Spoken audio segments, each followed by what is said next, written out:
de las personas extranjeras. ¿Sí? Entonces, pues de una forma muy escueta, vayan ustedes revisando precisamente qué fue lo que ustedes anotaron en sus apuntes. Y pues como ya les comentaba, y lo checamos en las diapositivas pasadas, ¿sí? ¿Qué es la nacionalidad? La nacionalidad pues la podemos entender de un concepto multívoco. ¿Por qué multívoco? Porque tiene diferentes acepciones, ¿sí? Ya sea que la veamos desde la parte sociológica, la parte jurídica o la cuestión histórica, ¿sí? Entonces, si nosotros lo pudiéramos estudiar desde un punto de vista sociológico, evidentemente la nacionalidad es el hecho de pertenecer a un grupo de personas con la cual compartimos cultura, que es la cultura, pues obviamente el conjunto de tradiciones, el conjunto de raíces históricas e inclusive también el idioma. Ahora bien, si estudiamos esta nacionalidad desde un punto de vista jurídico, que es a grosso modo lo que nos ocupa en este momento, pues la nacionalidad va a ser una relación o un vínculo que hay entre un individuo frente al Estado. Entendiendo el Estado, como lo hemos mencionado infinidad de veces, el Estado es la composición que existe o el territorio, la población o gobernantes y gobernados, ¿sí? Entonces, jurídicamente, precisamente, esta es la nacionalidad, la relación, un vínculo y el Estado, ¿sí? Que obviamente ese vínculo se viene a traducir como derechos y obligaciones que son recíprocos. ¿Por qué? Porque como hay derechos y obligaciones por parte del Estado, como hay derechos y obligaciones por parte del individuo, ¿sí?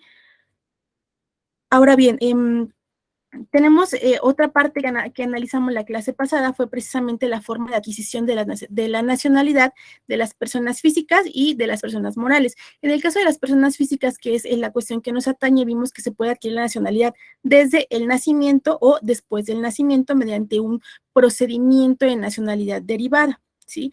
¿Cómo estaba regulada precisamente la nacionalidad? Pues tenemos entonces que se regulaba por el artículo 30 de la Constitución Política de los Estados Unidos Mexicanos, tanto en el apartado A, que nos habla acerca de la nacionalidad por nacimiento o por origen, y en el apartado B del mismo artículo tenemos la nacionalización por naturalización, ¿sí?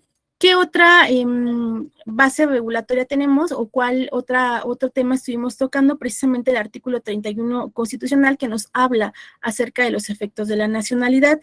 ¿Cuáles serán esos efectos? Pues precisamente las obligaciones que se tienen con los descendientes y las obligaciones que hay con el Estado. Entonces, siempre recordemos que uno de los efectos de la nacionalidad o cuál es el fundamento de los efectos de la nacionalidad, pues lo encontramos en el artículo 31 constitucional.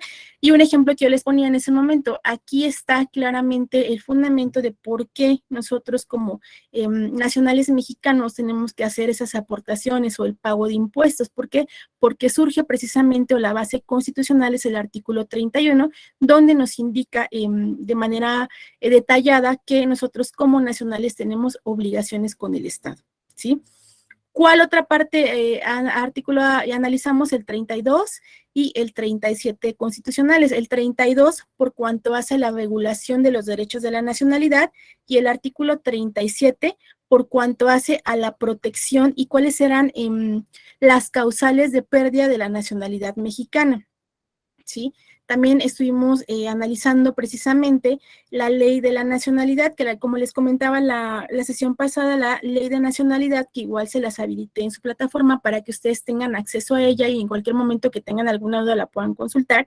Esta ley es reglamentaria de los artículos 30, 32 y 37 constitucionales. ¿Qué entendemos como reglamentaria?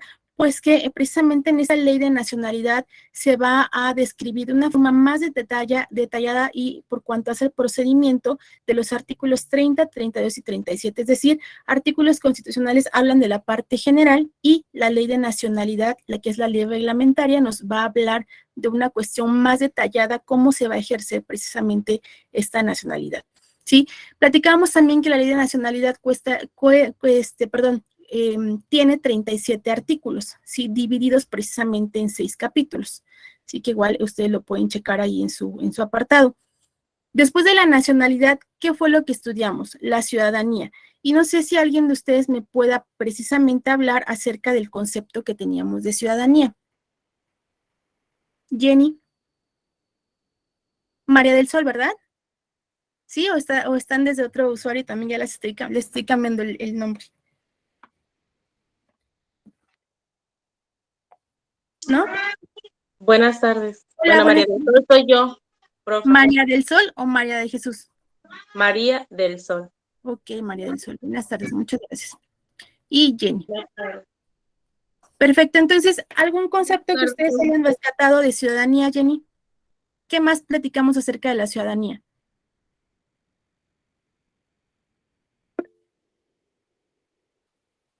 Fue lo que estuvimos leyendo en el artículo la semana pasada, ¿no? Ajá, ¿qué es para ti la ciudadanía? Bueno, lo que entendí es cuando perteneces a ese estado, ¿no? Que ya eres parte de, Ujú. ¿Qué más, y Jenny? tienes los derechos que tienen todas las personas que viven ahí. Ok, ¿qué más? Eso fue lo que entendí, profe. Ok, perfecto. Ahorita vamos a platicar de la tarea, ¿eh? Para que lo...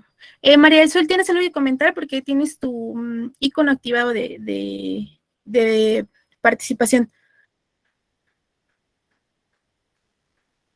No te... Tu micrófono está apagado, al parecer. Perdón. Sí, no te preocupes. Adelante, dime. Pues una de las diferencias entre ciudadanía y nacionalidad, precisamente, como lo mostraba en la diapositiva, la nacionalidad, podemos tener la nacionalidad sin ser ciudadanos y la ciudadanía no. En este caso, la ciudadanía la vamos a tener ya sea por la mayoría de edad, ¿sí? O también, por ejemplo, si yo me caso con alguien del extranjero, pues voy a poder tener la ciudadanía, ¿no?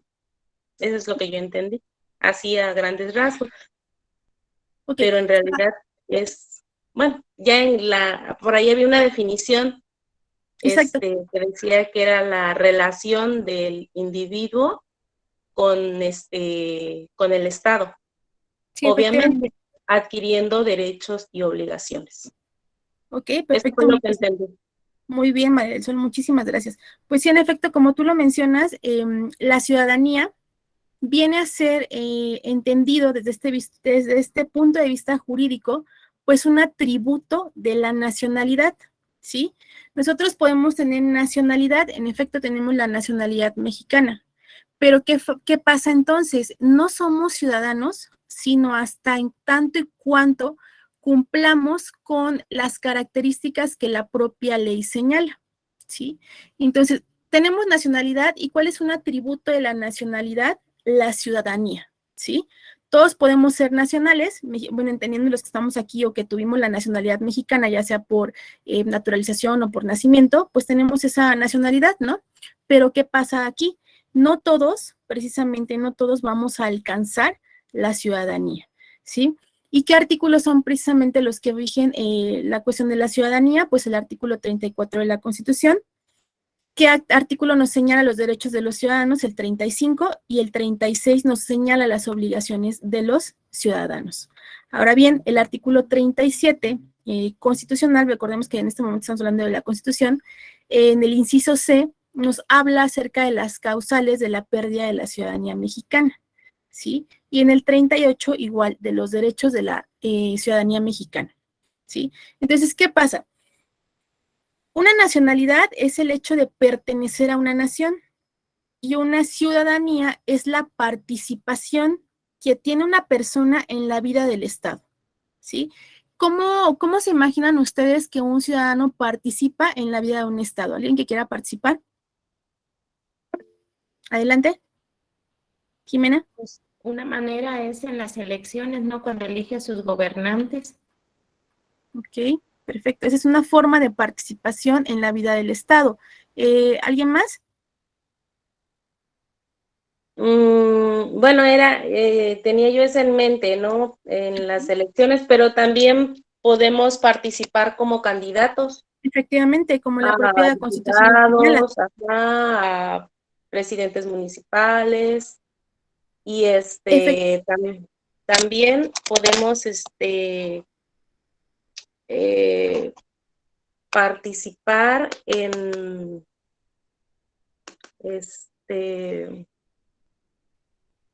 como jueces, ¿no?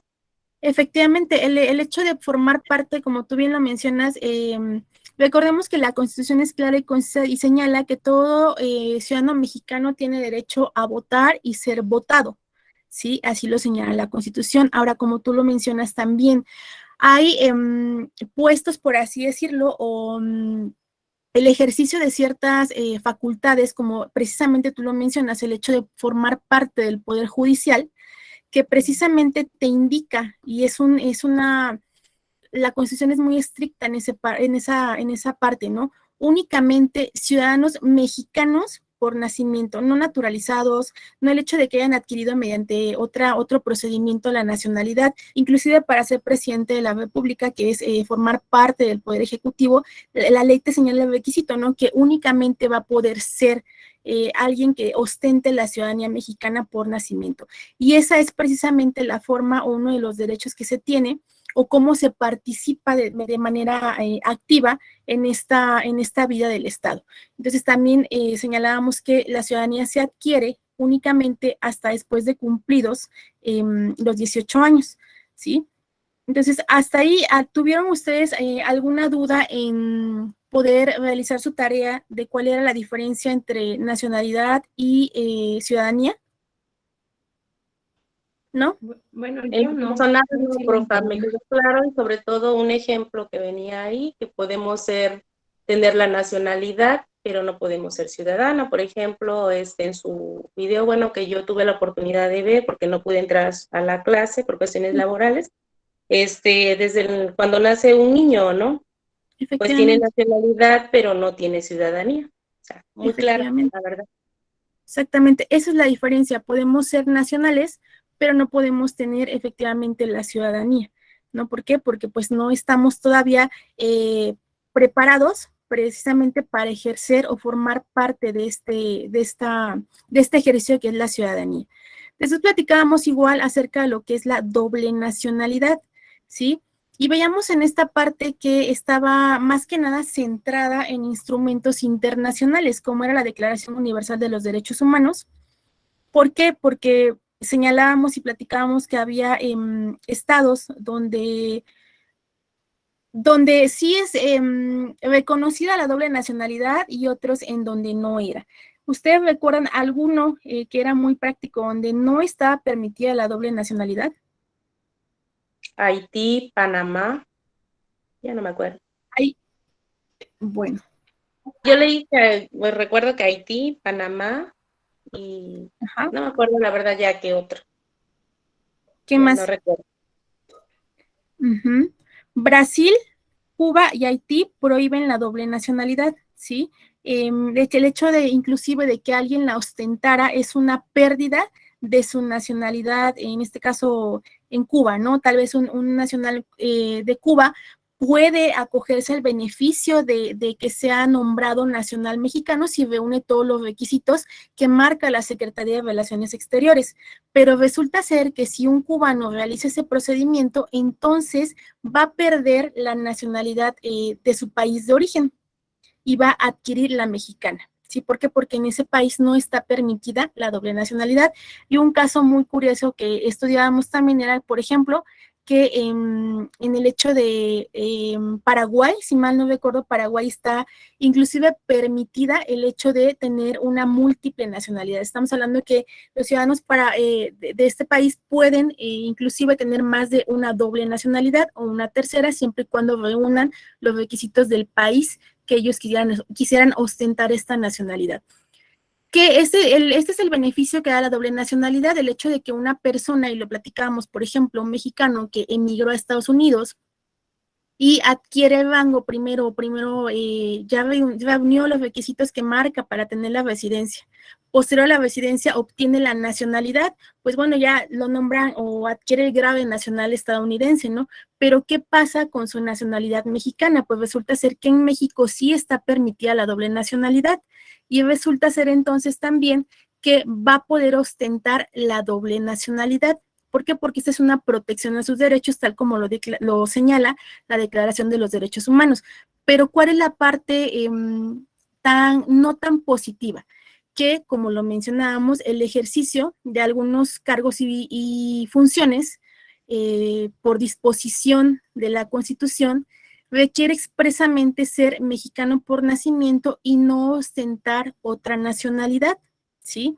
Entonces, estos son algunos ejemplos, por así decirlo, de que hay veces que la ley, pues sí, en efecto, busca el hecho de beneficiar, de proteger los derechos, de salvaguardar, pero en algunas cuestiones se crean ciertas prerrogativas que hasta cierto punto algunos juristas pues marcan como una cuestión que puede ser un punto negativo, ¿sí? Pero esta es la cuestión que nosotros estudiamos. Ahora bien, ¿cuál es la situación jurídica de los extranjeros en México? Y vamos a entender, como yo les decía, pues extranjero es todo aquel que por cierta cuestión laboral, estudiantil, viaje o lo que les plazca, pues visita nuestro territorio mexicano sin ánimos ni de ser ciudadano, ni de ser nacional, ni de ser nada. Es decir, tiene una estancia de paso. ¿Qué pasa con ellos? Pues ellos también deben de abocarse y cumplir las leyes que se encuentran vigentes en nuestro territorio mexicano, pero también van a gozar de los derechos humanos y garantías que la propia Constitución señala. Y esto recordemos que se encuentra en el artículo 33 constitucional, ¿sí? Ningún extranjero puede ser expulsado del territorio mexicano, salvo por el Ejecutivo de la Nación. ¿Quién ostenta el poder ejecutivo de la Nación? Pues sabemos que el presidente de la República. Pero ojo, pues no el presidente va a decidir expulsar a un extranjero solo porque sí, se tiene que agotar un procedimiento, ¿sí? Y esto es basado, está en la Constitución, pero es compaginable con lo que se encuentra contenido en la Convención Americana sobre Derechos Humanos. ¿Sí? Entonces, esta es la situación de la cual gozan precisamente los extranjeros en nuestro país. Hasta aquí alguna duda y para cerrar brevemente este tema que estudiamos la semana pasada, ¿alguien que me quiera compartir su conclusión final que quedó como tarea?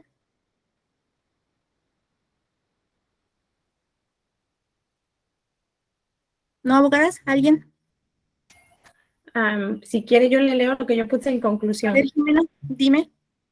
Bueno, yo puse, en mi opinión, la nacionalidad es un atributo vinculado jurídicamente a una persona que le reconoce como parte de la población de un estado, ya sea por origen o por naturaleza del cual van a derivarse derechos y obligaciones, mientras que la ciudadanía va a derivarse de la nacionalidad, ya que es la relación que existe entre el gobierno y la ciudadanía, ya sea por nacimiento, voluntad o residencia, adquiriendo derechos y obligaciones políticas a partir de haber cumplido la mayoría de edad.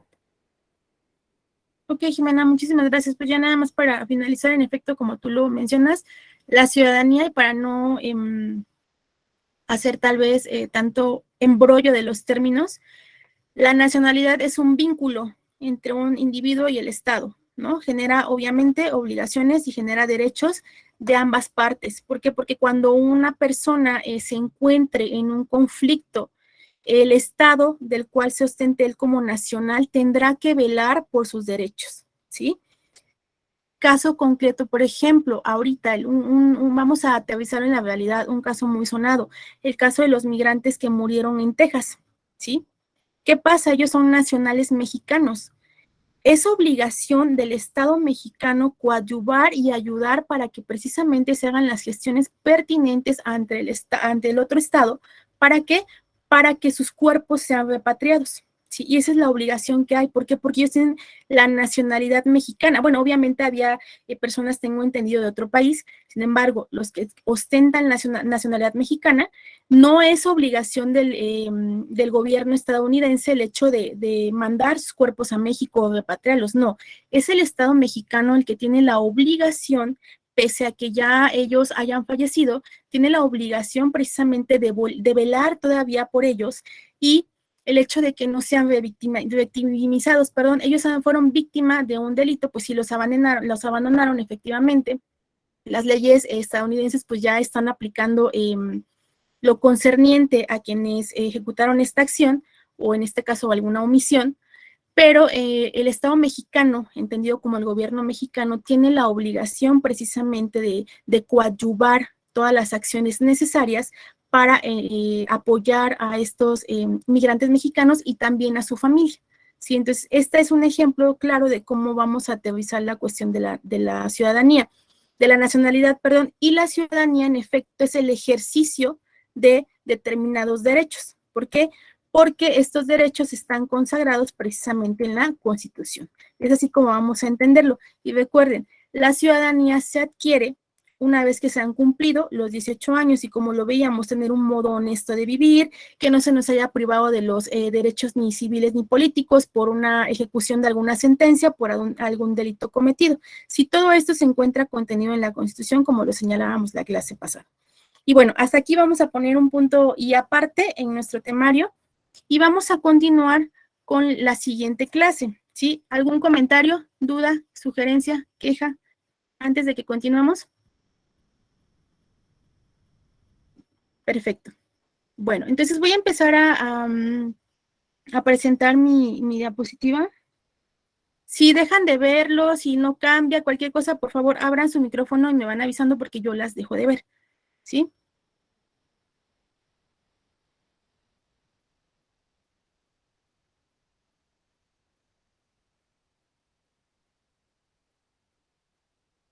A ver, un segundo.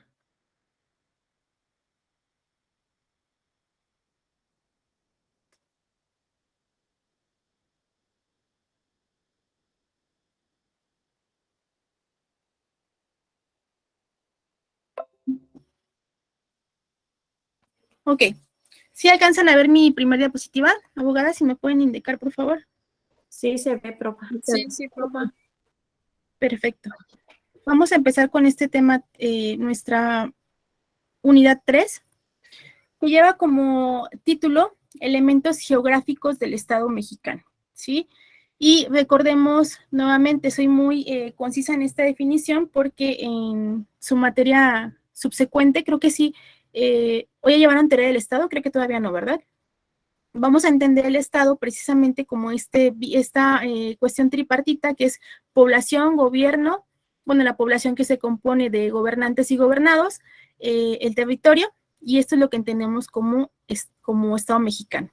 Ahora bien, y se preguntarán, bueno, sí está muy, muy bonita nuestra Constitución, tiene muchos derechos consagrados, apuntala y precisamente tiene declaraciones universales, están firmadas y ratificadas distintas convenciones internacionales, tratados, y está todo muy bien. Pero, ¿qué pasa aquí? ¿O qué pasa en esta cuestión? Hay una parte que conocemos como elementos geográficos del Estado mexicano. ¿Por qué es importante entender los elementos geográficos del Estado mexicano?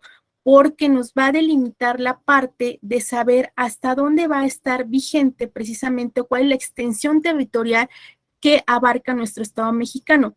¿Dónde van a tener vigencia estas leyes? ¿Qué es lo que comprende el Estado mexicano? ¿Sí? ¿Cuáles son las partes que comprenden o cuál va a ser el ámbito de jurisdicción o qué hay? ¿Qué más, aparte de los estados que conforman la República Mexicana, comprenden el Estado mexicano?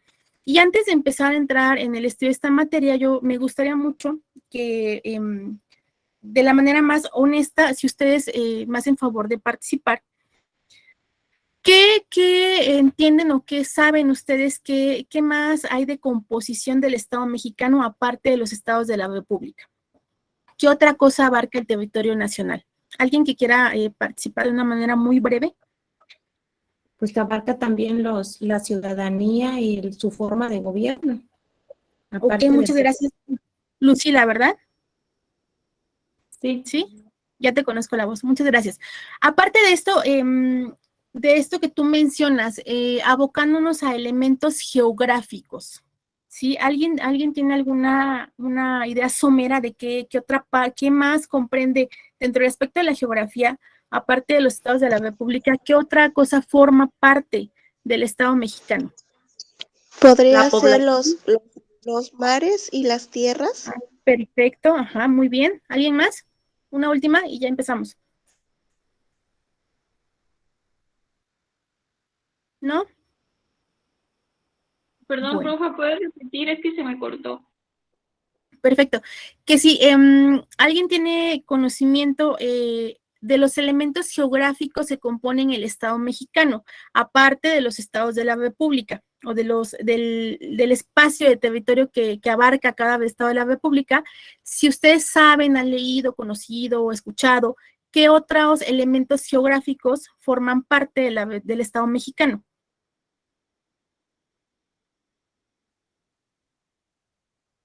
¿No? Bueno, vamos a iniciar entonces. ¿Qué pasa? ¿Cuál es nuestro contenido? Pues el espacio marítimo, pero pues sería lo mismo, ¿no, profe? Ese no es lo mismo. La ley precisamente lo vamos a estudiar, está separado. ¿Sí? Ah, ok, pues sería una, ¿no? Sí, muchísimas gracias. Entonces, nuestro contenido de unidad es el siguiente, es territorio. Vamos a analizar el concepto de lo que es el territorio. También los elementos acuáticos internos del Estado mexicano. También los elementos marítimos del Estado mexicano. No es lo mismo un elemento acuático que un elemento marítimo. ¿Por qué? Porque el acuático está dentro del Estado y el marítimo es el que se encuentra en los límites que marca precisamente la Constitución y los tratados que se han firmado. Y también los elementos marítimos tienen una subdivisión. ¿Qué otra cosa vamos a aprender hoy? La regulación constitucional de la zona económica exclusiva, ¿sí? Otra cosa, la formación histórica de los estados de la Unión, y en este tema vamos a conocer cómo ha sido este orden cronológico de cómo se han ido formando los estados de la federación o los estados de la república. Sí, aquí va a ser, bueno, creo que ya lo han oído hablar, cómo fue que México perdió casi la mitad de su territorio. Sí, que es una situación, pues, que regularmente cuando lo tocan los juristas mexicanos, pues es de mucho dolor el hecho de darnos cuenta cómo es que México perdió gran parte de su territorio a lo largo de casi 150 años, ¿sí? Y por último, ¿cómo es que se van a resolver los conflictos de los límites entre los estados? ¿Sí? Porque ¿qué pasa? Por ejemplo, y yo creo que ustedes han alcanzado a ver letreros en las carreteras o en alguna vía que dice, por ejemplo, termina Puebla, principia Veracruz, ¿no? Esos son los límites. ¿Qué pasa si, por ejemplo, el estado de Puebla quiere, por así decirlo, agarrarse un pedacito del estado de Veracruz o colindar o traspasar esa colindancia porque creen que lo pueden hacer? Pues entonces aquí se va a dar un conflicto de límites entre los estados y vamos a estudiar precisamente quién tiene la jurisdicción y competencia para precisamente respetar los límites ya establecidos entre los estados. Sí, y vamos a iniciar con nuestro primer tema, que es precisamente el territorio nacional o el territorio mexicano, ¿sí? Vamos a entender por territorio nacional, es un estado, es un elemento del estado mexicano, ¿sí? Y está constituido por la superficie terrestre, es decir, lo que está por encima, la marítima y por el espacio aéreo, ¿sí? Entonces, el territorio nacional va a estar compuesto precisamente por la superficie terrestre, la marítima y también el espacio aéreo, ¿sí? Son tres aspectos que componen el territorio nacional, ¿sí? Sobre estos tres aspectos, México, porque vamos a abocarnos a México en este caso, es donde va a ejercer su soberanía. Por eso es bien importante conocer cuáles son los aspectos geográficos que integran el Estado mexicano. Entonces, si yo les llevo a preguntar cuáles son los elementos que comprenden el Estado mexicano, ustedes me van a comentar la superficie terrestre, la marítima y el espacio aéreo. Ahora aquí, y antes de pasar a la siguiente diapositiva, el espacio aéreo no se encuentra regulado o descrito de una manera precisa en la Constitución, ¿sí? Pero sí se encuentra, se habla de él de una manera somera, pero a carencia de lo que, de saber qué comprende nuestro espacio aéreo, pues hay un tratado internacional que México firmó y nos abocamos a esas medidas que marca ese tratado internacional para conocer acerca del espacio aéreo mexicano. ¿Hasta acá tenemos alguna duda? No, profa. No, profe. Continúo. Muchas gracias. Pues bien, como checábamos, la Constitución nos dice que hay una superficie terrestre, que es la parte, pues ahora sí que superficial, como lo pueden ver en su diapositiva, el espacio suprayacente, que es la parte que está debajo del territorio, y también está el espacio marítimo, ¿sí? Ahora, Antes de checar este proceso de cómo se han ido formando precisamente cómo está compuesto nuestro territorio mexicano, vamos a visualizar un video. Permítanme un momento en lo que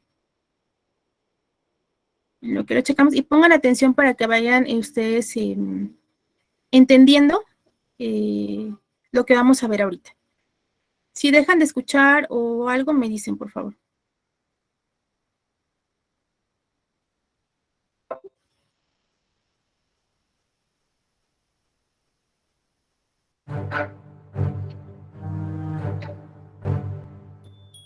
Después de la independencia de México, el país estaba devastado. Existían constantes cambios políticos y levantamientos. Había un buen manejo de la economía y un centralismo concentrado exclusivamente en la capital, mientras que se dejó de lado los territorios del norte del país, los cuales estaban prácticamente descuidados y despoblados. A diferencia de México, Estados Unidos tenía una industria y una economía floreciente y una población que estaba creciendo con rapidez. Así también, los estadounidenses tenían grandes ambiciones expansionistas y a pesar de que acababan de adquirir los territorios de Luisiana a Francia y la Florida a España, aún soñaban con extender sus territorios hacia el oeste, de tal manera que pusieron el ojo en Texas, que en ese entonces era parte de México.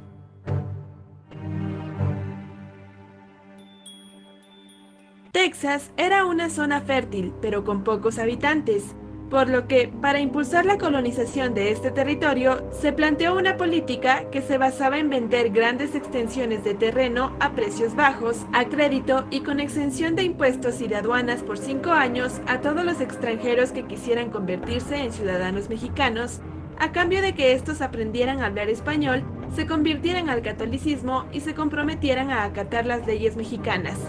Así pues, poco a poco cientos de familias estadounidenses que vieron en esta una gran oportunidad se fueron asentando en Texas y en poco tiempo la población anglosajona superó a la mexicana, de tal manera que Texas prosperó como una comunidad casi autónoma, con una cultura que se asemejaba cada vez más a la de los Estados Unidos, pues gran parte de los anglosajones que llegaron a Texas no se convirtieron al catolicismo, no aprendieron español y no se apegaron a las políticas mexicanas como lo habían prometido. Y aunque en un principio esto no representó gran inconveniente, con el paso de los años los tejanos empezaron a pensar en la posibilidad de independizarse de México, pues este no los representaba ni económica ni culturalmente, sobre todo después de que se declarara la abolición de la esclavitud en el país en 1829. Algo que no fue bien acogido por los tejanos protestantes que practicaban el esclavismo como una estrategia de producción. A esto se suma la promulgación de una ley de colonización que pretendía enviar familias pobres y honestas como colonos a Texas y obstaculizar la llegada masiva de ciudadanos estadounidenses, lo que causó mayor inconformidad entre la población anglosajona. Así pues, en 1836, los tejanos, con apoyo de Estados Unidos, se declararon en contra de la dictadura de Antonio López de Santa Anna, declarando también la independencia de Texas. El gobierno mexicano se opuso a dicha independencia y Santa Anna encabezó una lucha en contra de los rebeldes. Pero mientras él y sus tropas tomaban un descanso, fueron atacados por los tejanos, quienes estaban al mando del general Samuel Houston. Santa Anna logró escapar, pero más tarde fue apresado por generales tejanos que le obligaron a firmar el reconocimiento de la independencia de Texas, de manera que Texas se convirtió en una república independiente y el general Houston fue electo presidente. Años después, en 1845, Texas se anexó a Estados Unidos, convirtiéndose en su estado número 28, algo que el gobierno mexicano no reconoció. Ese mismo año, Estados Unidos le declaró la guerra a México con el pretexto de reclamar indemnizaciones por las muertes y daños sufridos en la Guerra de la Independencia de Texas.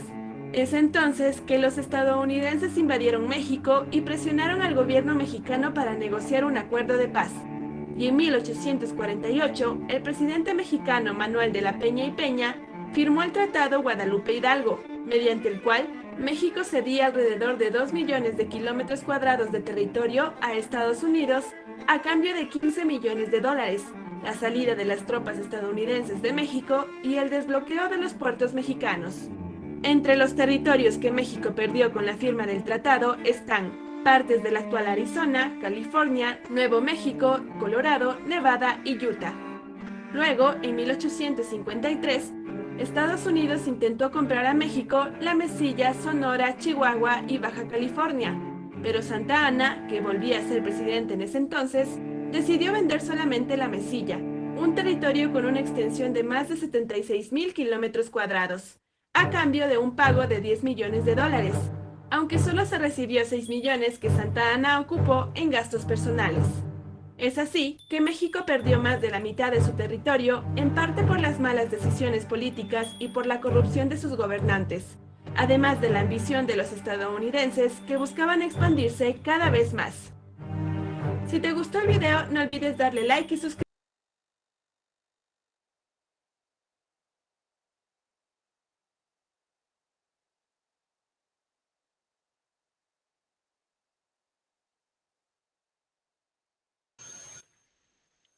Bueno, perdón, me desconecté. ¿Sí alcanzaron a ver todo el video? ¿Sí lo pudieron ver? Sí, profa. Sí, perfecto. Muy bien. Bueno, vamos a continuar con nuestra presentación.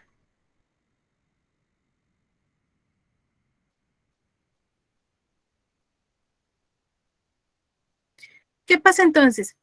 Como lo bien lo decía en el video, ¿sí? Una vez que México nace a su vida independiente de España, resulta ser que su territorio estaba integrado por casi 4,5 millones de kilómetros cuadrados, ¿sí? O sea, imagínense entonces, en esta parte del video nos hablaba de que ya en la última fase, pues México perdió casi 2 millones. Estamos hablando que si nosotros imaginamos, si México no hubiera perdido toda esa extensión de territorio, pues seríamos el doble, ¿no? De lo que es ahora. Sí, pues ese territorio es el que está vigente una vez que México ya es un México independiente de España, ¿no? Un espacio de casi 4,5 millones de kilómetros cuadrados era lo que abarcaba el territorio mexicano. ¿Cuándo empieza de manera oficial este proceso de desintegración? Pues resulta ser que inicia en 1836, ¿sí? En ese momento, en 1836, se inicia la llamada o conocida Revolución Tejana, que triunfa. Sin embargo, pues el gobierno mexicano no quiere aceptar este triunfo, ¿sí? Sin embargo, como ya lo analizamos en el video, pues resulta ser que bajo una serie de engaños y tretas, se logra firmar el hecho de reconocer la victoria para Texas. Y resulta ser entonces que en 1845, pues el territorio tejano se anexa a Estados Unidos. Sí, esa es la primera fragmentación que se vive. Posteriormente, en 1846, Estados Unidos le declara la guerra a México, ¿sí? Y también, como lo vimos ahí, como resultado de este conflicto bélico, pues México pierde más de la mitad de su territorio. ¿Cómo lograron este conflicto bélico? Pues resulta ser que Estados Unidos estaba reclamando el pago de ciertos indemnizaciones que México le debía por bajas que hubo, por muertes, por situaciones así. Era solamente un pretexto que se tenía para que precisamente se diera paso a este conflicto bélico que ya estaba plenamente empezado, la relación ya estaba muy dañada entre México y Estados Unidos. Pues bueno, se inicia este conflicto bélico y es aquí donde México pierde más de la mitad de su territorio nacional. Posteriormente, en 1848, se firma el Tratado de Guadalupe Hidalgo, ¿sí? Y el 29 de febrero de ese mismo año, se firma un convenio que se llamaba para la cesación de hostilidades. En este momento, México pierde lo que se denominaba hasta entonces las Californias y Nuevo México, sí, que actualmente se denomina Utah, Colorado, Oklahoma, Kansas, Arizona, Nuevo México y Texas también. Es lo que ese territorio comprendía, ¿sí? Sí pueden ver el cambio de diapositiva o lo proyecto completo. No, sí se van bien. Le voy a poner todo para que se aguante. No sé si se ve. Ahí también ya lo pueden ver, ¿verdad? Profe, a mí se me... Ah, no, nada. Ya. Sí. Perfecto. Bueno, ¿qué tenemos aquí como dice esta diapositiva? En 1953 vuelve a sufrir esta situación geográfica de México, vuelve a sufrir una modificación. ¿Qué pasa? Se firma el Tratado de la Mesilla, ¿sí? Y Estados Unidos anexa otra fracción del territorio mexicano que se denominaba la Mesilla. Posteriormente a esta firma de este tratado, en México ha sufrido algunas variaciones en su territorio, sobre todo por las que son causadas por el río Bravo, ¿sí? Como se encuentra en un límite territorial, esto ha sugerido o ha traído ciertos conflictos por invasión de territorio entre Estados Unidos y México. Y precisamente para evitar un instrumento que se crea en 1963, para evitar que México siga sufriendo variaciones a su cuestión geográfica, se hace una convención para la solución del problema del chamizal. ¿Sí? Y esto se da origen o se crea o se firma en 1963 con el objetivo y el único objetivo de que México ya no siga sufriendo variaciones en su territorio. Y en esta imagen ustedes pueden ver cómo sería precisamente el Estado mexicano o cómo sería el territorio mexicano si no se hubiera perdido precisamente esos más de 2 millones de territorio o de lo que tenía México a lo largo de estos años. Si ahí lo pueden ver, se empezó, están las Californias, Nuevo México, Texas. Esta parte o esta sería la forma geográfica que tendría nuestro territorio mexicano en la actualidad si es que no se hubiera iniciado ese proceso de desintegración del territorio mexicano, ¿sí? Ahora bien, ya adentrándonos, eso fue una acotación histórica y también aunada o concatenada con el aspecto jurídico para que ustedes tengan este entendido de cómo fue que Estados Unidos logró esta demarcación o apoderamiento del territorio mexicano, pero como ustedes lo pueden ver, siempre hubo detrás un documento que se firmó o que validó el hecho de que ese territorio mexicano pasara a ser parte de la nación estadounidense. Ahora bien, abocándonos a nuestro texto constitucional, ustedes recordarán que había una parte de la Constitución que se llamaba de las partes integrantes de la Federación y del territorio nacional, ¿sí? Esta parte comprende o abarca los artículos 42 al artículo 48. Y aquí también vamos a anexar, y lo pueden ustedes ver en su pantalla con letras en otro color, un poco más vistoso, que también el artículo 27 constitucional nos habla de las partes integrantes de la Federación y del territorio nacional. No en todo el artículo, ¿sí? Únicamente nos va a hablar de este tema en el cuarto y quinto párrafo, ¿sí? De que nos va a hablar precisamente de las partes integrantes de la Federación y del territorio nacional. Ahora bien, no sé si alguna de ustedes tenga a la mano su constitución de manera digital. Yo la tengo, profe. Okay. ¿Me puedes apoyar con la lectura del artículo 42, por favor? Sí.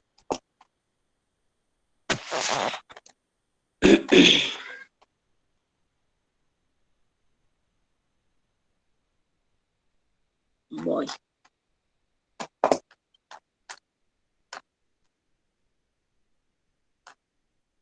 ¿42? Sí, por favor.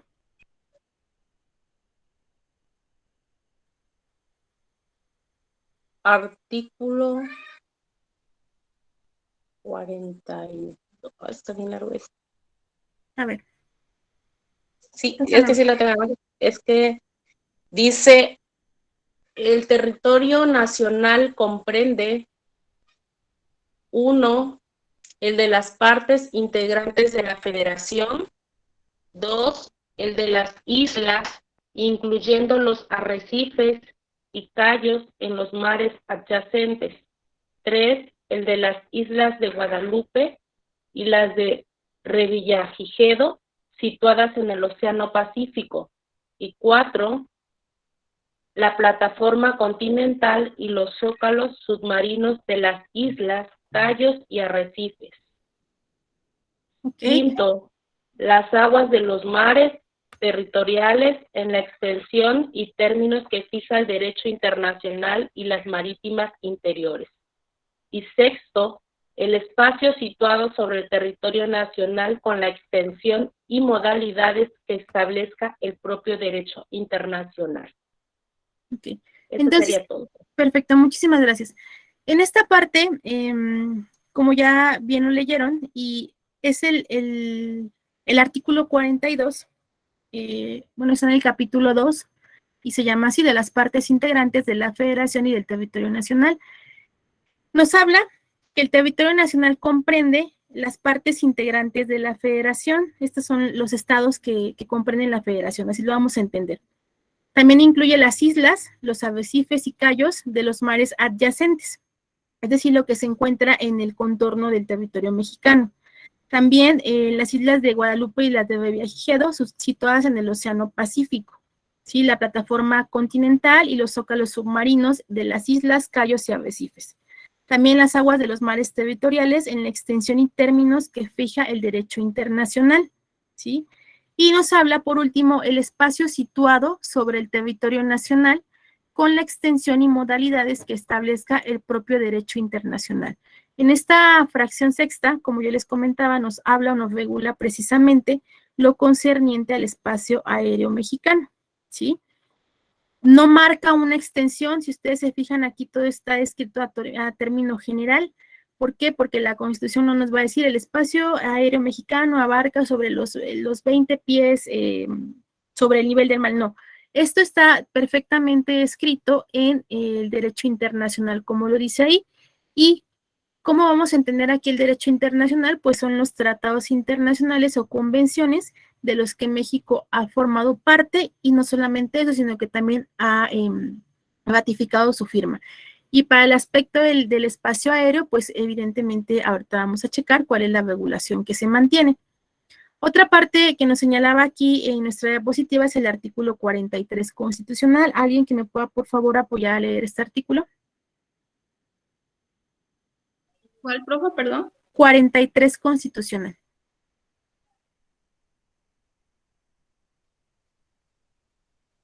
Si quiere, lo leo yo. Sí, por favor, que lo tenga en la mano. Artículo 43. Las partes integrantes de la Federación son los estados de Aguascalientes, Baja California Sur, Campeche, Coahuila de Zaragoza, Colima, Chiapas, Chihuahua, Durango, Guanajuato, Guerrero, Hidalgo, Jalisco, México, Michoacán de Ocampo, Morelos, Nayarit, Nuevo León, Oaxaca, Puebla, Querétaro, Quintana Roo, San Luis Potosí, Sinaloa, Sonora, Tabasco, Tamaulipas, Tlaxcala, Veracruz de Ignacio de la Llave, Yucatán y Zacatecas, así como la Ciudad de México. Ok. El siguiente, por favor. Ok. La Ciudad de México es la entidad federativa sede de los poderes de la Unión y capital de los Estados Unidos mexicanos. Se compondrá del territorio que actualmente tiene, y en caso de que los poderes federales se trasladen a otro lugar, se erigirá Así es, se erigirá. a un estado de la Unión con la denominación de la Ciudad de México. Sí, se erigirá. Estamos hablando del verbo erigir, que es formar, ¿sí? Formar o iniciar.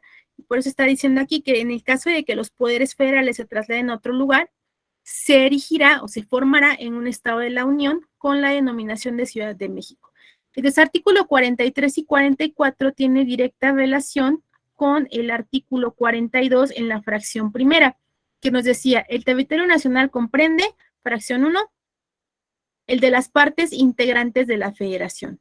¿Cuáles son las partes integrantes de la federación? Pues vienen descritas en el artículo 43 y 44. Como ustedes se pueden dar cuenta o ya lo ya lo analizaron y ya hicieron la síntesis, pues estas partes integrantes de la federación son lo que nosotros conocemos como estados de la república, ¿sí? ¿Qué otro fundamento tenemos aquí? Y vamos a seguir presentando nuestra diapositiva. Aquí está.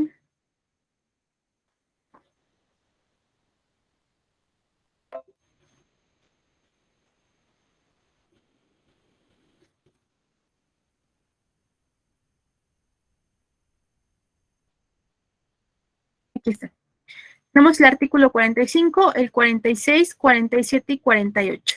Aquí nos va a hablar precisamente de todo lo que corresponde o todo lo que integra este espacio geográfico de la Federación y el territorio nacional, y el artículo 27 constitucional, cuarto y quinto párrafo. Por favor, se les va a quedar como una actividad extra clase el hecho de que lleven a cabo la lectura de estos artículos para que en la siguiente clase los podamos comentar, ¿sí? Y en esta diapositiva que ustedes pueden ver, viene aquí el hecho de cómo ha ido evolucionando o cómo ha ido transformándose o cómo han ido cambiando el artículo 42 constitucional, que precisamente nos hablaba en un principio. Ustedes pueden ver en la primera parte cómo es que este artículo, el 42, del que hemos platicado aquí, que es precisamente el fundamento de las partes integrantes de la federación, en 1917 nos hablaba que únicamente eran las partes integrantes de la federación, las islas adyacentes en ambos mares, también comprendía la isla de Guadalupe, la de Revillagigedo y la de La Pasión, situadas en el Océano Mexicano. Así era el texto original de la Constitución de 1917, cómo ha ido evolucionando, cómo se ha ido reformando mediante todas estas discusiones o cambios de ley, y cómo ha quedado hasta como lo conocemos en la actualidad. Estamos evidenciando entonces que se ha ampliado este concepto, aunado a que se han ido incluyendo una serie o un listado de aspectos geográficos que vienen a formar parte del territorio nacional, y como yo les decía, pues se encuentra en el artículo 42 constitucional. Ahora bien, ¿qué pasa con los elementos acuáticos internos del Estado mexicano? Tenemos en el artículo 27 constitucional, y ojo, aquí no es todo el artículo 27 constitucional, únicamente es un párrafo. ¿Alguien me puede apoyar a leer este artículo, por favor? Lo están viendo ahí en su pantalla.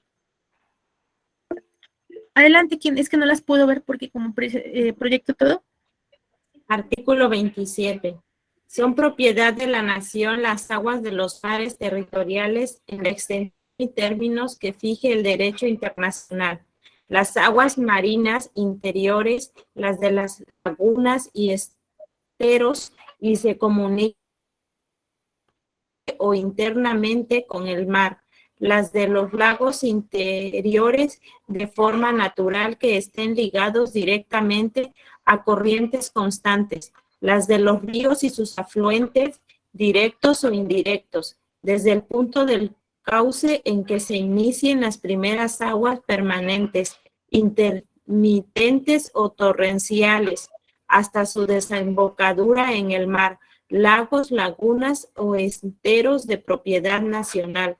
Las de las corrientes constantes o intermitentes y sus afluentes directos o indirectos, o cuando el cauce de aquellas en toda su extensión o en parte de ellas sirva de límite al territorio nacional o a las dos entidades federativas, o cuando pase de una entidad federativa a otra o cruce la línea divisora de la República. La de los lagos, lagunas o esteros cuyos vasos, zonas o riberas estén cruzadas por límites divisorios de dos entidades o entre la República y un país vecino, o cuando el límite de las riberas sirva de lindero entre dos entidades federativas o en la República con un país vecino. Las de los manantiales que broten en las playas, zonas marítimas, cauces o vasos o riberas de los lagos, lagunas o esteros de propiedad nacional, y las que extraigan de las minas y los cauces, lechos o riberas de los lagos y corrientes interiores en la extensión que fija la ley. Las aguas del subsuelo pueden ser libremente alumbradas mediante obras artificiales y apropiarse por el dueño del terreno, pero cuando lo exija el interés público o se afecte a otros aprovechamientos, el Ejecutivo Federal podrá reglamentar su extracción y utilización y aún establecer zonas vedadas, al igual que para los demás aguas de propiedad nacional. Cualesquiera otras aguas no incluidas en la enumeración anterior se consideran como parte integrante de la propiedad de los territorios por los que corran o en los que se encuentren sus depósitos, pero si le localizan en dos o más predios, el aprovechamiento de estas aguas se considera de utilidad pública y quedará sujeta a las disposiciones que dicten las entidades federativas. Muchísimas gracias. Pues bueno, en esta parte del artículo 27 constitucional estamos hablando entonces, y como lo dice nuestro tema, los elementos acuáticos internos del Estado mexicano, ¿sí? Aquí nos habla de las aguas marinas interiores, las lagunas, los lagos, los esteros. ¿Alguien sabe qué es un estero? ¿O ha oído hablar que es un estero? Pues bueno, un estero es en sí una... ¿cómo decirles? Como un terreno pantanoso donde hay agua estancada, vegetación también, el cual tal vez hasta cierto punto es intransitable y que se ha llenado de agua ya sea por filtración o por alguna corriente de agua que llega a estancarse en esa parte.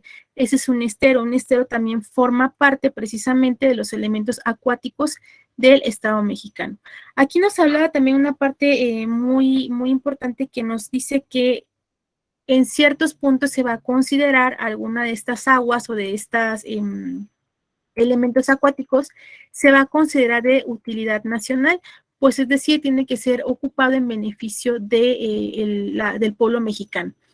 ¿Qué pasa si algún ciudadano es dueño o ostenta la propiedad de alguna de estas conceptos descritos en el artículo 27 constitucional, y si el gobierno mexicano lo deduce o lo ingiere como un bien que es de utilidad nacional, pues conocemos entonces también el término de la expropiación, y que es la expropiación precisamente que esta propiedad, por ser de utilidad pública, el gobierno la va a comprar y obviamente mediante un procedimiento, mediante una indemnización que se le pague a la persona que se ostente como propietaria.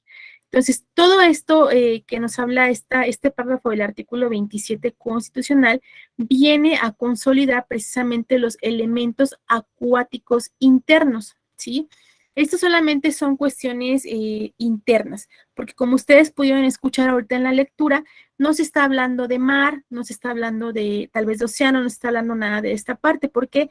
Porque estas son cuestiones acuáticas que se dan únicamente en el interior del territorio mexicano, ¿sí? Que también están descritas como parte de lo que comprende el territorio nacional. Ahora, cuestión aparte, ya hablamos de las cuestiones internas, ahora viene la zona marina mexicana, ¿sí? Tenemos entonces que por cuanto hace a la zona marina mexicana, lo que vayan a regular el mar o cómo está comprendido el mar mexicano, se encuentra en el párrafo 4, párrafo 5, párrafo 6 y párrafo 8 del artículo 27 constitucional, ¿sí? Y evidentemente de estos artículos, de estos párrafos que comprenden el artículo 27 constitucional, surge o se crea o está la ley reglamentaria que se llama la Ley Federal del Mar. Esta ley también se la dejé habilitada precisamente su plataforma para que ustedes la puedan consultar, la puedan verificar o tienen alguna duda, ahí la pueden checar, la Ley Federal del Mar. Y ustedes van a checar en esa ley, como lo hemos visto en las demás leyes reglamentarias, que al inicio de la ley viene a decir, se crea la Ley Federal del Mar, que viene a ser reglamentaria del párrafo 4, párrafo 5, párrafo 6 del artículo 27 constitucional, ¿sí? Entonces, adelante. Profe, yo tengo una pregunta. Dime. Así, ahorita hablando de ese tema, ¿por qué en las playas, al menos en Quintana Roo, te tienen prohibido llevarte arena? Esto, bueno, debió haber sido hasta hace unos 2 años hubo una reforma precisamente constitucional donde no sé si ustedes recuerdan que estaba permitido también el hecho de que, por ejemplo, los hoteles marcaran su división, ¿sí? Ahorita ya no está permitido porque precisamente nos dice que todo esto es propiedad de la nación, no puede ser propiedad de un particular y menos si se ostenta como una causa de utilidad pública. ¿Sí? Entonces, no puede ser propiedad únicamente de una persona, se entiende que es parte del territorio mexicano. Ahora bien, pudiera ser que ellos tengan sus reservas o hagan algún tipo de reglamentación, pero que evidentemente no está fundamentada en el derecho. Sí, esa es la parte. En algunas ocasiones sabemos que pues no todo el actuar está regido con base precisamente en los términos constitucionales o en los términos de ley, ¿sí? No sé si tuviste alguna experiencia en este sentido o qué fue lo que sucedió. Sí, es que, bueno, estuve viviendo allá y me fueron a visitar y querían, pues, llevársela. Bueno, llegué a visitar a un familiar cuando llegué allá y queríamos llevarnos, pues, la arena de allá es muy diferente a la de acá. Sí, claro. Y nos dicen, no, dice, no pueden llevársela, dice, porque si no ahorita, dice, tendríamos problemas, dice, si se llevan arena, dice, aquí no está, no, dice, no nos permiten, dice, llevarnos arena. Dice, al menos que la escondas muy bien, dice, y no te vean, porque si te ven, dice, te multan. Ah, ok. No, te digo, realmente esta parte, a menos que se justifique que esto provoca un daño al ecosistema, pues evidentemente podrán tomar sus determinaciones y esto salvo algún tipo de decreto que exista o que esté vigente en el Estado, ¿sí? Y recordemos que un decreto puede ser dictado, pues ya sea por el presidente de la República, por un gobernador, y en todo caso, si existió o existe un decreto que alude o atiende precisamente a cuestiones de protección ambiental, pues se tendrá ese entendido. Sin embargo, hasta esta parte que la ley o la constitución nos señala, pues tenemos el entendido de que es propiedad pues de la nación, ¿no? Te digo, salvo que exista una causa justificada que esté señalada en términos de ley como protección y que exista precisamente un decreto de protección a esta cuestión ambiental, pues estará justificado, sin embargo, no. Digo, y sí, voy a checar esa situación para ver cuál es el fundamento, porque si no, digo, en este momento hasta esta parte, pues no estaría justificado ese actuar de la conducta que tú me estás comentando, pero lo revisamos para ver cuál es el fundamento de esa acción, ¿te parece? Y bueno, Sí, hasta esta profe, está parte, bien. perfecto, muchísimas gracias. Igual como tarea del artículo 27 constitucional, párrafo cuarto, párrafo quinto, párrafo sexto y octavo, por favor, realizar una lectura, ¿sí? No les voy a pedir que lean por completo la Ley Federal del Mar, pese a que es muy breve y son artículos muy pequeños, pero me quedo con que por favor puedan llevar a cabo la lectura de estos párrafos del 27 constitucional para que en la siguiente clase lo podamos comentar. Y les reitero nuevamente, la Ley Federal del Mar deriva o aquí vienen precisamente descritos los lineamientos o los espacios geográficos que va a abarcar el ámbito marítimo del territorio y se fundamenta precisamente en el 27 constitucional, cuarto, quinto, sexto y octavo párrafo. Y de ahí surge la Ley Federal del Mar. Ahora, ¿cómo está constituida la zona marítima mexicana? La zona marítima mexicana la forman las aguas marinas interiores, la zona contigua, la plataforma continental y las plataformas insulares, ¿sí? El mar territorial y la zona económica exclusiva. Esta constitución de las zonas marítimas mexicanas igual lo van a encontrar ustedes detallado en la Ley del Mar, ¿sí? Pero precisamente en las zonas marinas mexicanas están conformadas por estos 5 aspectos que ustedes pueden apreciar en su pantalla. Ahora bien, ¿qué vamos a entender como el mar territorial? Y por favor, si alguna de ustedes me puede hacer favor de llevar a cabo esta lectura.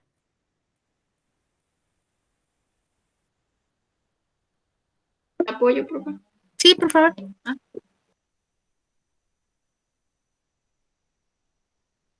¿Sí?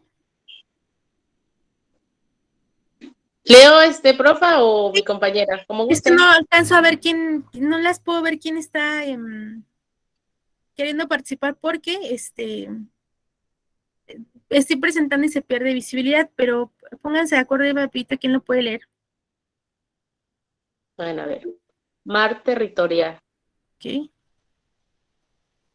El principio básico del mar territorial es que una faja de agua debe quedar bajo la soberanía exclusiva del Estado ribereño, por considerarse una extensión de su territorio nacional.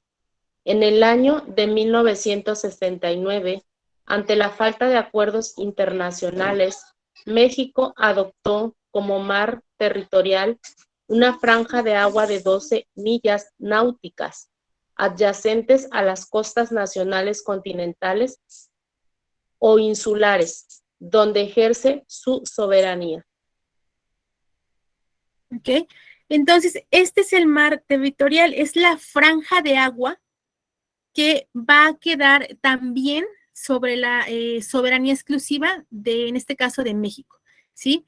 ¿Por qué? Porque este mar territorial se viene a considerar parte del territorio nacional, pese a que, en efecto, no tenemos esto detallado en la Constitución y nuestro propio texto nos lo dice.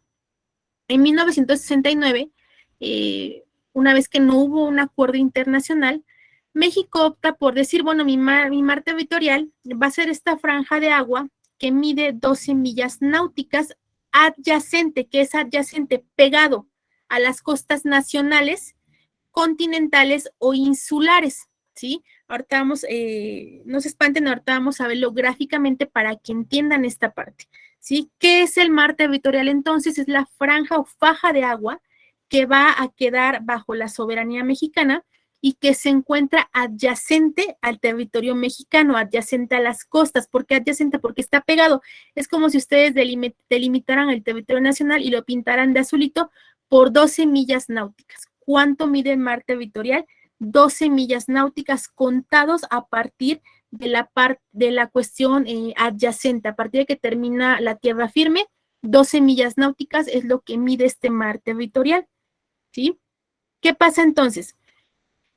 El 30 de abril de 1982, la Convención de las Naciones Unidas sobre el Derecho del Mar, que fue celebrado en Nueva York, aprueba un tratado multilateral, es decir, aquí intervienen varios países lo aceptan de una buena forma, y se crea lo que se conoce como la Constitución de los Océanos, ¿sí? ¿Qué pasa? En esta Constitución de los Océanos se determina que todo estado tiene derecho a establecer la anchura de su mar territorial. Hasta aquí vamos bien. Pero ¿qué pasa? No va a exceder este mar territorial las 12 millas marinas, ¿sí? Es decir, los 22.224 metros, ¿sí? Medidos a partir de la costa pleamar máxima, es decir, cuando hay marea alta, ¿sí? Observado durante 30 días consecutivos. Estamos hablando entonces, como le decíamos, 1969 no hay ningún acuerdo internacional. ¿Qué pasa entonces? México dice, bueno, pues mi mar territorial va a medir 12 millas náuticas. Posteriormente, ya en 1982, en esta convención, se crea esta Constitución de los Océanos, donde en efecto todavía aquí México quedó en el límite, porque México, su mar territorial, medía 12 millas náuticas. Y aquí lo podemos ver o pueden apreciar en este dibujo que ustedes alcanzan a ver en su pantalla. El mar territorial precisamente es esa franja en un color azul más fuerte que podemos ver cómo contornea el territorio mexicano. ¿Sí lo alcanzan a ver? Sí, profe. Este es el mar territorial, ¿sí? Y estamos hablando que tiene una anchura, es decir, el ancho de esta franja, por así decirlo, para imaginarnos, es de 12.000 millas náuticas, como lo vimos en esta parte, ¿sí? El hecho lo que nos señala la convención es esta parte, 12.000 millas náuticas, y es lo que mide o la anchura precisamente de este color azul fuerte que podemos ver que rodea el estado mexicano, Sí, vemos ahí cómo precisamente está marcado, como nos señalaba el texto, en el contorno o pegado a la costa, ¿sí? Por eso hablábamos que está únicamente ese es nuestro mar territorial. ¿Por qué se llama mar territorial? Porque México también ejerce soberanía sobre todo lo que suceda en esta parte de territorio que es marítimo, ¿sí? Cualquier situación que se dé dentro de este mar territorial, cualquier bien que se encuentre sobre este mar territorial va a tener conocimiento o va a ser parte del Estado mexicano, porque, como lo señalamos, pues también se encuentra bajo la soberanía del Estado mexicano. Ahora bien, otro concepto es la zona exclusiva mexicana, la zona económica exclusiva, ¿sí? ¿Alguien que pueda apoyarme a leer esta diapositiva, por favor? Adelante. Zona económica exclusiva. La zona económica exclusiva se creó como respuesta a la nacionalidad de dotar a los estados costeros de una serie de facultades específicas sobre la franja del mar contigua a su mar territorial para fines de exploración, explotación, conservación y administración de los recursos naturales existentes en el lecho y el subsuelo, así como de las aguas subyacentes. Perfecto, muchísimas gracias. Entonces ya vimos aquí que tenemos nuestro mar territorial, ¿sí? Que es el azul fuerte que tenemos. Y también tenemos nuestra zona económica exclusiva, que es la que ustedes pueden ver en su pantalla, que es un color azul cielo. A ella la vamos a conocer como zona económica exclusiva. ¿Por qué se crea? Y obviamente la zona económica exclusiva del territorio mexicano también se encuentra sobre la soberanía de México.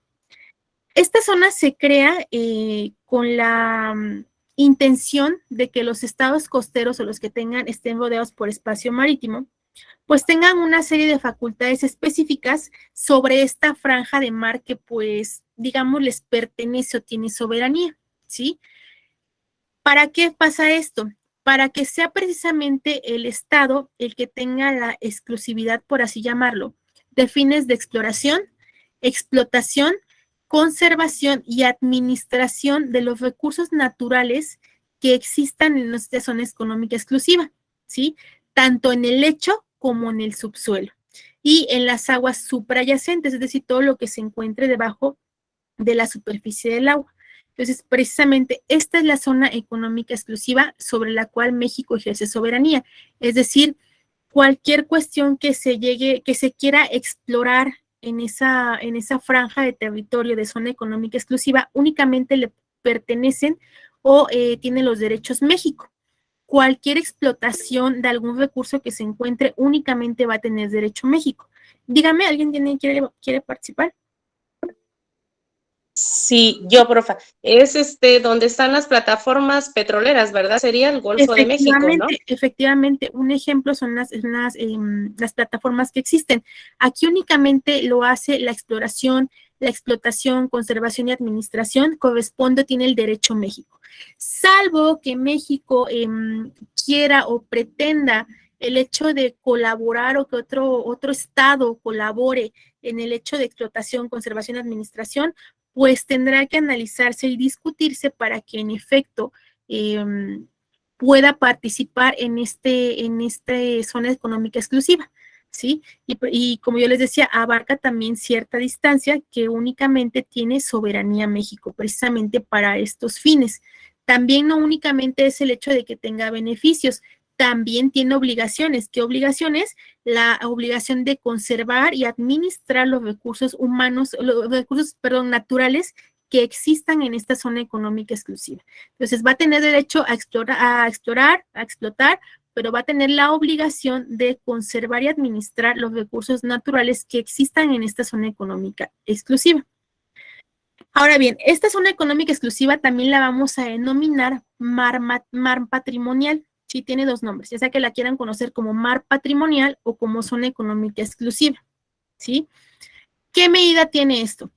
Conforme a lo determinado en la Convención de las Naciones Unidas sobre el Derecho del Mar, esta fue discutida y analizada durante varias conferencias. Entre 1952 a 1982 se determinó una distancia de 200 millas marinas, ¿sí? Esto es la anchura que va a tener precisamente el mar patrimonial o zona económica exclusiva.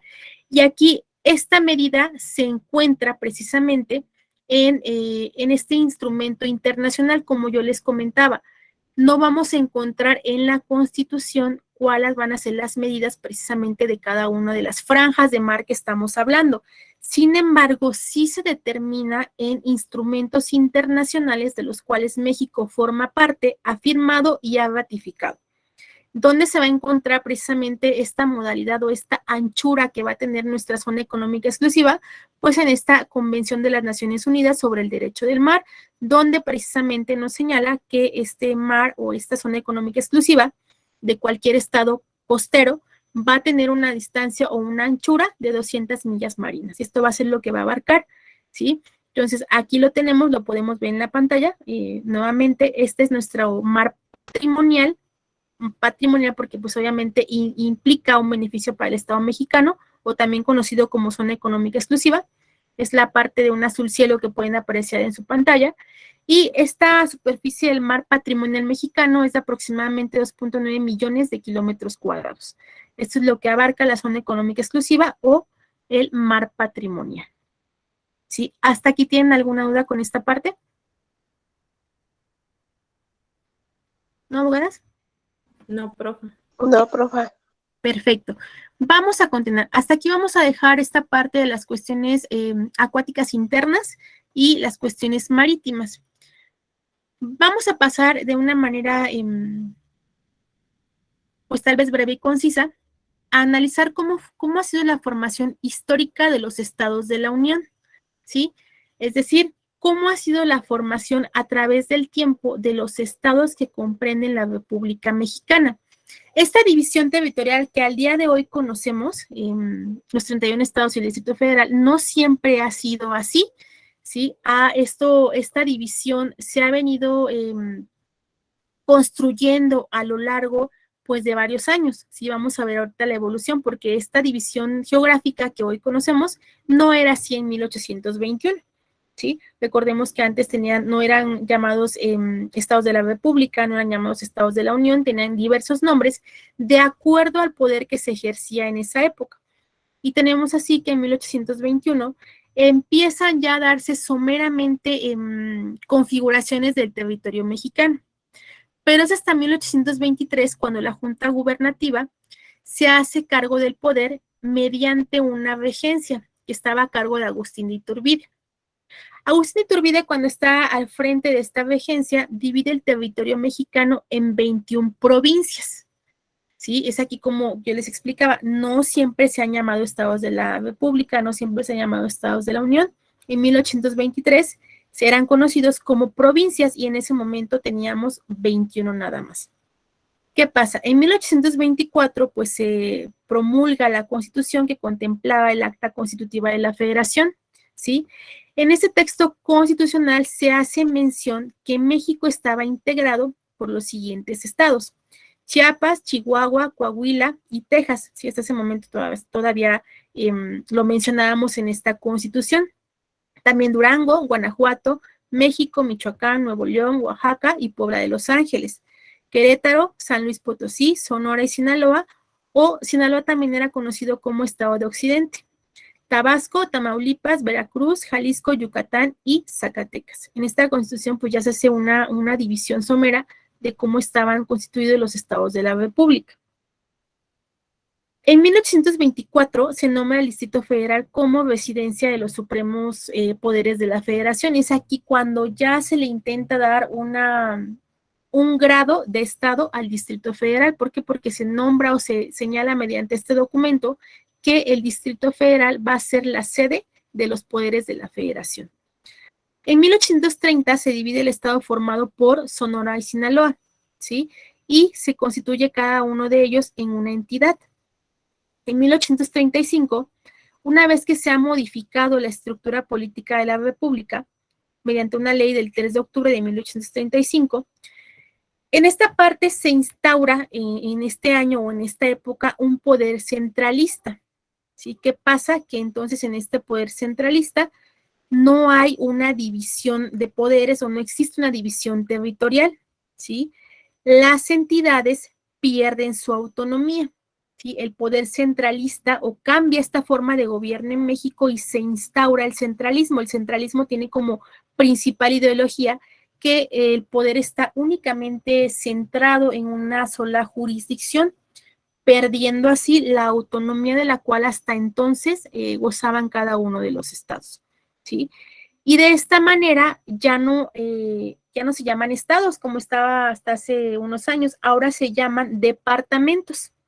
¿Y ahora cuáles van a ser los departamentos? Son Aguascalientes, Puebla, las Californias, también porque existe en ese momento, Querétaro, Chiapas, San Luis Potosí, Chihuahua, Sinaloa, Coahuila, Sonora, Durango, Tabasco, Guanajuato, Tamaulipas, México, Texas, Michoacán, Veracruz, Nuevo León, Jalisco, Nuevo México, Yucatán, Oaxaca y Zacatecas. ¿Sí? Esos eran los departamentos que estaban comprendidos hasta 1835. ¿Qué pasa? Años después, 11 años después, en 1846, México otra vez cambia su sistema de gobierno y volvemos al federalismo. ¿Qué entendemos por federalismo? Pues lo contrario al centralismo. Y en el federalismo entonces el gobierno, el poder se distribuye entre un estado central y sus diferentes partes federadas. ¿Cuáles van a ser las partes federadas? Pues los estados de la República. ¿Qué pasa? Un año después, proveniente de esta invasión que realiza el ejército de Estados Unidos, el 2 de febrero de 1848, se firma el Tratado de Paz, Amistad y Límites de Guadalupe Hidalgo, sancionado por decreto el 20 de mayo de ese año, ¿sí? Y entonces entendemos aquí todo lo que ya analizamos acerca de la pérdida del territorio mexicano, ¿sí? Posteriormente, después de 1848, surgen otras entidades, ¿sí? Que no existían hasta antes, como es Tlaxcala, Campeche, Hidalgo, Morelos, Nayarit, Colima, Baja California y Baja California Sur. Así es como se estaban en ese momento ostentando el nombre. Pese a que existían las Californias, no estaban completamente divididas o no estaban reconocidas como estados separados, sino hasta después de 1848. ¿Qué pasa? En 1856, los legisladores aprueban la propuesta de que Tlaxcala asuma la condición de estado libre y soberano, como yo les comentaba. Son estados que fueron surgiendo después de 1848, y es entonces que a Tlaxcala se le otorga la condición de estado libre y soberano hasta 1856, ¿sí? Tenemos entonces que Benito Juárez en 1862 dicta un decreto por el cual él hace mención que Campeche o dictamina que Campeche pasa a formar parte un estado de la federación, y ya le da ese grado de estado de la federación a Campeche en 1862, y en 1869 hace lo mismo con el estado de Hidalgo, ¿sí? Igual en 1869 Morelos es elevado al rango de estado, ¿sí? Y Nayarit es decretado como un estado libre y soberano en la Constitución de 1917. ¿Sí? Y en 1931 es cuando ya existe una formal división de la península de Baja California. Y en 1952 el territorio norte de la Baja California se integra como federación, se integra precisamente a la federación como estado. Hasta entonces no estaban reconocidos. Actualmente pues tenemos... está dividido en dos partes que ya son plenamente reconocidas como estados, pero en 1931 ya se formaliza esta división de la península de Baja California. Y el último cambio geográfico, por así decirlo, tenemos que en 1974, bajo el mandato del presidente Luis Echeverría, él manda la propuesta al Congreso de la Unión para elevar a categoría los estados de Quintana Roo y Baja California Sur. ¿Por qué?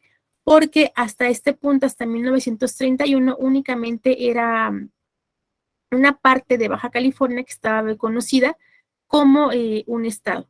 Pero en 1974, Luis Echeverría realiza la propuesta. Recordemos que cualquier tipo de cambio que exista en la Constitución o una propuesta de ley nueva o un decreto que venga a cambiar, esto puede surgir a propuesta del presidente, pero va a quedar a votación del Congreso de la Unión el hecho de que se aprueben este tipo de cambios en la Constitución.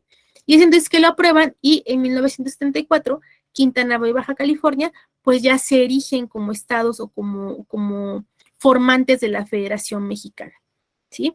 Esto es como una descripción histórica de cómo se ha ido integrando el territorio mexicano, mejor dicho, la división geográfica, cómo ha ido evolucionando a partir de 1800 hasta la fecha y el último cambio geográfico que se ha realizado, y cómo es que dependiendo del tipo de gobierno que se ha instaurado en México, ya sea centralismo o federalismo, es que ha cambiado precisamente el nombre o denominación que se da a cada división de espacio que comprende el territorio mexicano. Actualmente pues se conocen como estados de la federación, ¿sí? Lo que son los estados, y gozan de autonomía porque está precisamente conseguido en la Constitución. Los estados son libres y soberanos. ¿Cómo vamos a entender esto? Por ejemplo, cada estado libre y soberano tiene su propia Constitución, ¿sí? Y esta Constitución se va a adecuar a la Constitución política de los Estados Unidos mexicanos, siguiendo el principio de supremacía constitucional, que nada, ninguna ley, ningún reglamento, ni ninguna otra normativa puede estar por encima de la Constitución política de los Estados Unidos mexicanos. Sin embargo, cada estado que forma parte de la Federación Mexicana tiene su propia Constitución, ¿sí? ¿Hasta aquí tienen alguna duda? No, profe. Perfecto, muy bien. Ahora bien, de manera breve, y yo les mencionaba el espacio aéreo mexicano. Sí, ya analizamos las cuestiones acuáticas internas, las marítimas, cómo han sufrido evolución la división geográfica de los estados. ¿Qué nos falta? El espacio aéreo mexicano, ¿sí?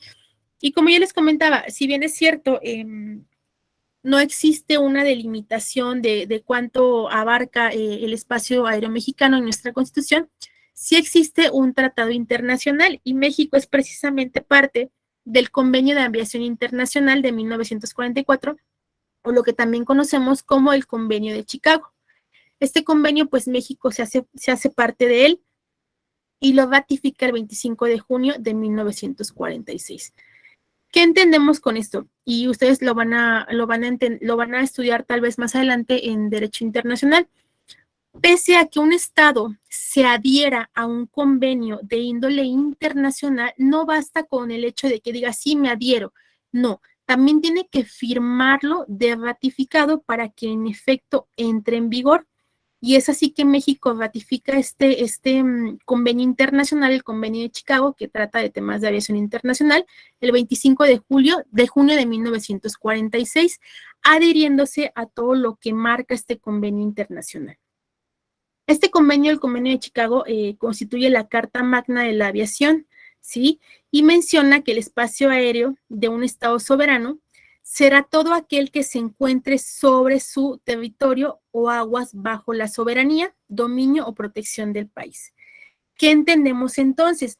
Que el espacio aéreo mexicano, de acuerdo a lo que señala el Convenio de Chicago, va a ser todo aquel que se encuentre sobre el territorio, es decir, la parte de tierra de la cual conforma el Estado mexicano, pero también va a abarcar el espacio aéreo todo lo que esté la zona económica exclusiva y el mar territorial, ¿sí? Entonces, todo ese espacio aéreo, lo que cubra esos tres aspectos que mencionamos, va a formar parte del espacio aéreo mexicano, ¿sí? ¿Por qué? Porque tanto el mar territorial como el mar patrimonial, como la unión de los estados de la federación, se encuentran bajo el dominio o protección del país. Y evidentemente el espacio aéreo mexicano va a ser todo lo que se encuentre sobre estos tres aspectos que hemos mencionado, y ese va a ser el espacio que va a abarcar el derecho de espacio aéreo mexicano, ¿sí? ¿Qué pasa entonces ahora? Tenemos en el entendido que ya hablamos de limitaciones geográficas, ya hablamos de qué comprende cada una de estas partes, cómo va a estar dividido el territorio mexicano, cómo va a tener sus franjas, qué va a conformar, cómo están conformados los estados, las cuestiones marítimas, las acuáticas, el espacio aéreo, ¿no? Pero ¿qué va a pasar entonces si surge un conflicto de límites entre los estados, ¿sí?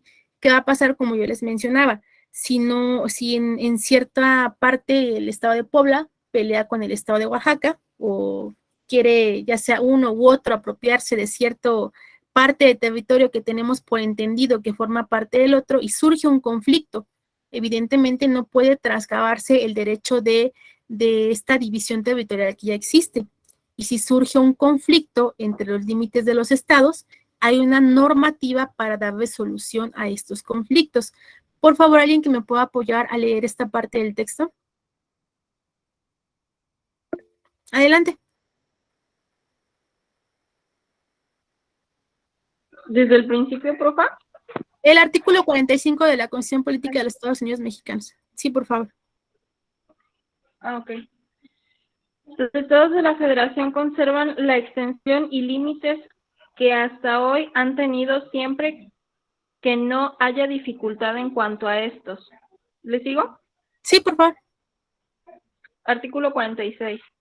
Las entidades federativas pueden arreglar entre sí y en cualquier momento por convenios amistosos sus respectivos límites, pero no se llevarán a efecto esos arreglos sin la aprobación de la Cámara de Senadores.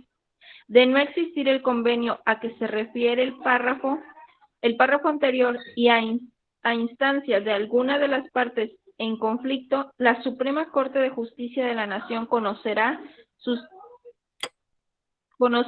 sustanciará y resolverá con carácter de inatacable las controversias sobre límites territoriales que se susciten entre las entidades federativas en los términos de la fracción 1 del artículo 105 de la Constitución.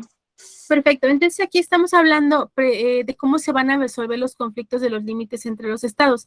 Sí, es decir, entre los estados y el que volvemos está el conflicto entre Puebla y Oaxaca. Bueno, no un conflicto, pero ya hicieron una negociación que Puebla va a ceder cierta parte del territorio a Oaxaca, ¿no? No basta con que esto se hace, con que esto se llegue o se vaya a hacer con este convenio amistoso. Tiene que aprobarse por la Cámara de Senadores, es decir, mandar la propuesta a la Cámara de Senadores que en efecto se busca el hecho de modificar las cuestiones geográficas de determinado estado, ¿sí? Ahora, cuando surge el conflicto, una de las partes tiene que precisamente invocar o dirimir su conflicto ante la Suprema Corte de Justicia de la Nación, y es precisamente este órgano el que va a sustanciar y resolver en carácter de inatacable, es decir, que la resolución que dicte no va a ser inatacable, no va a ser combatible, cualquier tipo de controversia sobre límites territoriales, y va a ser precisamente la Suprema Corte de Justicia de la Nación, porque recordemos que una de las facultades que tiene la Suprema Corte de la Justicia de la Nación, pues es precisamente conocer de conflictos de leyes o de cuestiones inconstitucionales. Sí, precisamente un conflicto de territorio pues abarca lo que estaríamos llamando un conflicto constitucional porque está violentando los preceptos que se encuentran en la Constitución Política de los Estados Unidos Mexicanos. Ahora bien, a modo de terminar, bueno, ya había programado una actividad de retroalimentación.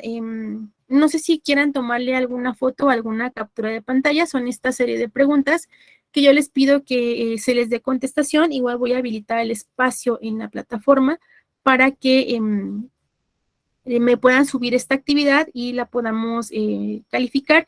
Esto es a fin, más que nada, de una evaluación, una cuestión de retroalimentar, de concretar conocimientos, de resolver dudas, como lo hemos venido haciendo para la siguiente clase. Entonces, les pido que si le pueden tomar una foto o una captura de pantalla para que le den contestación, ya sea que me lo quieran mandar en documento de Word, PDF o fotografía de su libreta, pues adelante. ¿Sí? ¿Ya lo tenemos todos? ¿Todas, perdón? Sí, profe. Perfecto, muy bien. Ya, Entonces, profe. voy a quitarlo. Muy bien. Entonces, habilito su espacio de la plataforma para esta tarea. Igual para la siguiente semana, un día antes de nuestra clase, para que la tengamos, la podamos comentar, la podamos calificar. Y pues bueno, sería todo de mi parte. No sé si tengan alguna duda, algún comentario, queja, sugerencia, alguna cuestión que quieran tratar antes de que nos podamos despedir. Jimena, Lucila. Yo creo que todo está bien, sí se entendió la clase. ¿Seguras? Bueno, pues entonces, cualquier duda de verdad que les vaya surgiendo, mándenme un mensaje sin temor a nada, estamos para servirles. Cualquier situación igual que quieran consultar o que quieran asesorar, pues con todo gusto estoy para servirles. Dime, Yasmín. ¿No levantaron? Profa, disculpe, los artículos nada más se va a leer. Nada más quiero que los lean porque los vamos a comentar y vamos a checar de qué tratan, cualquier duda que surja. Otro consejo que les doy, de pronto en las leyes vienen términos que no conocemos o no manejamos. Vayan armándose un glosario, es decir, vayan anotando el término que no conocen y posterior acabando la clase dense la tarea de buscar el significado para que con eso vayan armando su glosario de términos que a veces, pues sí, de pronto como que nos mueve, ¿no? Decir, bueno, ¿y ahora qué significa esto y qué significa esta palabra? Pero es bueno que lo vayan haciendo porque recordemos también que debe de existir cierta autonomía en ustedes, ¿no? Y más tratándose de esta carrera que es Derecho. Entonces, sí, no de pronto como que esperar a que todos se los demos, sino que también por su parte tratar de armar o concatenar conocimientos. Sería una parte muy importante que quería comentarles. Entonces, no sé si tengan alguna duda o alguna otra cuestión, ya les quité otros 10 minutos de su tiempo, una gran disculpa. Les digo, ya habilito la tarea en este momento ya para que me lo entreguen la siguiente semana. Y cualquier cosa, pues manden mensajes si tienen alguna duda o alguna situación.